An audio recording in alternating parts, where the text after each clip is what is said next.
बच्चों, स्वागत है आपका इस सत्र में। बच्चों, पूर्व में हमने आरोह का गद्य खंड पढ़ा था, गद्य खंड के पाठों को पढ़ा था हमने। अब हम इस सत्र में देखेंगे काव्य खंड। काव्य खंड में आपका सबसे पहला पाठ है हरिवंश राय बच्चन जी का। उनकी दो कविताएं हैं, एक तो है आत्मपरिचय और दूसरा है दिन जल्दी जल्दी ढलता है। दिन जल्दी जल्दी ढलता है उनका एक गीत है, निशा निमंत्रण, उसी का एक छोटा सा टुकड़ा है। और हरिवंश राय बच्चन किसी परिचय की मोहताज नहीं हैं, उन्हें किसी परिचय की आवश्यकता नहीं है। हमारे जो सदी के महानायक हैं अमिताभ बच्चन जी, उनके पिता हैं। और आपने देखा होगा कि अमिताभ बच्चन जी अपने कार्यक्रमों में अक्सर उनको कोट करते रहते हैं, उनकी कविताओं का पाठ करते हैं। उनकी कविताएं हमें बहुत प्रेरणा देती हैं। वो आधुनिक काल के एक प्रमुख स्तंभ हैं। उन्होंने बहुत साहित्य लिखा है, आत्मकथाएं, अनेक काव्य और अनुवाद, डायरी लेखन, बहुत कुछ है। तो सबसे पहले हम उनके परिचय देखेंगे, उनके विषय में जानेंगे और उसके बाद कविताओं का सार देखेंगे। तो आइए देखते हैं कवि का परिचय। तो आइए सबसे पहले हम कवि का परिचय देखते हैं, जानते हैं कविवर हरिवंश राय बच्चन के विषय में। कविवर हरिवंश राय बच्चन का जन्म सन 1907 में इलाहाबाद में हुआ।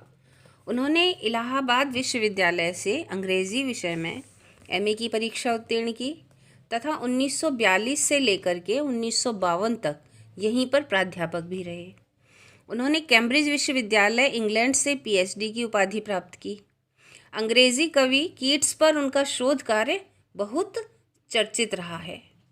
वे आकाशवाणी के साहित्यिक कार्यक्रमों से संबद्ध रहे और फिर विदेश मंत्रालय में हिंदी विशेषज्ञ रहे। इन्हें राज्यसभा के लिए भी मनोनीत किया गया। 1976 में उन्हें पद्म भूषण से अलंकृत किया गया। दो चट्टानें नामक रचना पर उन्हें साहित्य अकादमी पुरस्कार से भी पुरस्कृत किया गया। उनका निधन 2003 में मुंबई में हुआ। अब आइए देखते हैं उनकी कुछ प्रमुख रचनाएं। उनकी जो प्रमुख रचनाएं हैं वो हैं, उनके काव्य संग्रह हैं मधुशाला 1935, मधुबाला 1938, मधुकलश 1938, निशा निमंत्रण, एकांत संगीत, आकुल अंतर, मिलन यामिनी, सतरंगिणी, आरती और अंगारे, नए पुराने झरोखे, टूटी फूटी कड़ियाँ, ये सब इनके काव्य संग्रह हैं। इनकी आत्मकथा है जो 4 खंडों में है और बहुत ही विख्यात है, प्रसिद्ध है। वो 4 खंड हैं इनकी आत्मकथा के, क्या भूलूं क्या याद करूं, नीड़ का निर्माण फिर, बसेरे से दूर, दशक द्वार से सोपान तक। इन्होंने कुछ अनुवाद भी किए हैं, जैसे हैमलेट, जनगीता, मैकबेथ। इनकी डायरी है प्रवासी की डायरी। ये उनकी प्रमुख रचनाएं हैं। आइए अब जानते हैं इनकी साहित्यिक विशेषताओं के विषय में। बच्चन जी इलाहाबाद के सर्वश्रेष्ठ कवियों में से एक हैं। दोनों महायुद्धों के बीच मध्य वर्ग से विक्षुब्ध विकल मन को बच्चन ने वाणी दी। उन्होंने छायावाद की लाक्षणिक वक्रता के बजाय सीधी सादी जीवंत भाषा और संवेदन से युक्त गेय शैली में अपनी बात की।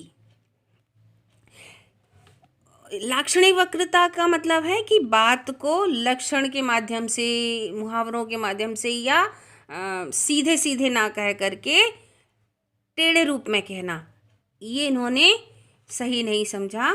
तो सीधी सादी भाषा में सीधे सीधे अपनी बात कही है। उन्होंने व्यक्तिगत जीवन में घटी घटनाओं की सहज अनुभूति की ईमानदार अभिव्यक्ति कविता के माध्यम से की है। इसी विशेषता के कारण वे लोकप्रिय हुए और उनकी लोकप्रियता हुई। मध्ययुगीन फारसी के कवि उमर खयाम का मस्तानापन बच्चन की प्रारंभिक कविताओं में एक अद्भुत अर्थ विस्तार पाता है।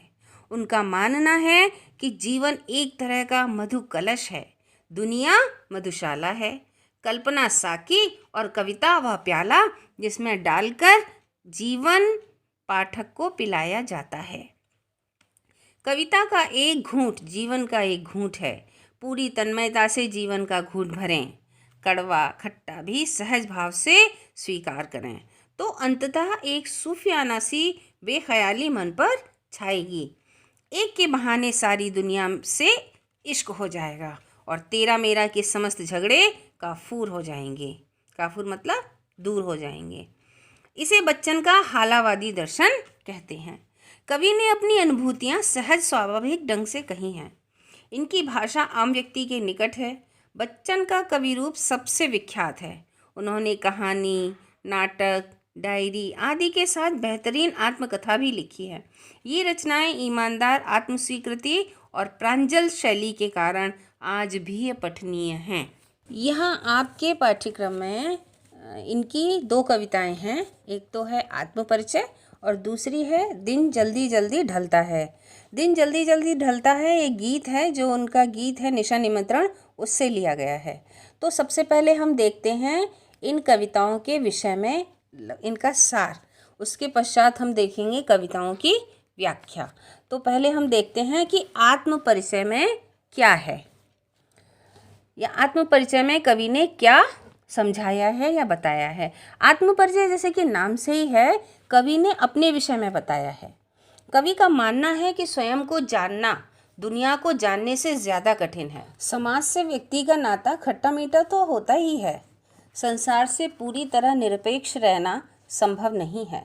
दुनिया अपने व्यंग्य बाण तथा शासन प्रशासन से चाहे जितना कष्ट दे, पर दुनिया से कटकर मनुष्य रह भी नहीं सकता, क्योंकि उसकी अपनी अस्मिता, अपनी पहचान का उत्स, उसका परिवेश ही उसकी दुनिया है। उत्स मतलब झरना, आनंद। वह अपना परिचय देते हुए लगातार दुनिया से अपने द्विधात्मक और द्वंद्वात्मक संबंधों का मर्म उद्घाटित करता चलता है।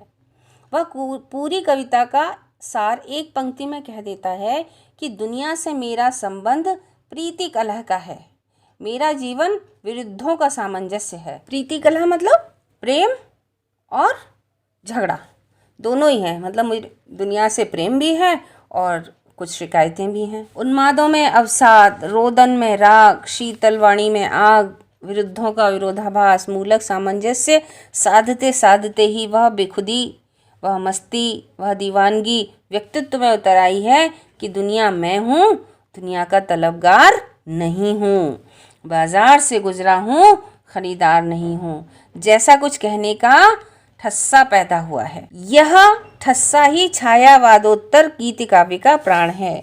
किसी असंभव आदर्श की तलाश में सारी दुनियादारी ठुकरा कर उस भाव से दुनिया से उन्हें कोई वास्ता नहीं है। यहाँ ठस्सा मतलब अभिमान, ठीक है, शान, यानी शान के साथ जो बात कह रहे हैं, अभिमान के साथ कह रहे हैं, ठोस बात जो कह रहे हैं, वह छायावादोत्तर गीति काव्य का प्राण है।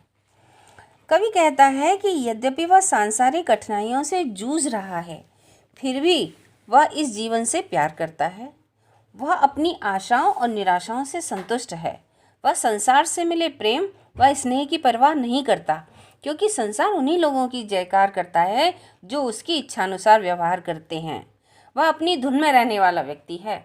वह निरर्थक कल्पनाओं में विश्वास नहीं रखता, क्योंकि यह संसार कभी भी किसी की इच्छाओं को पूर्ण नहीं कर पाया है।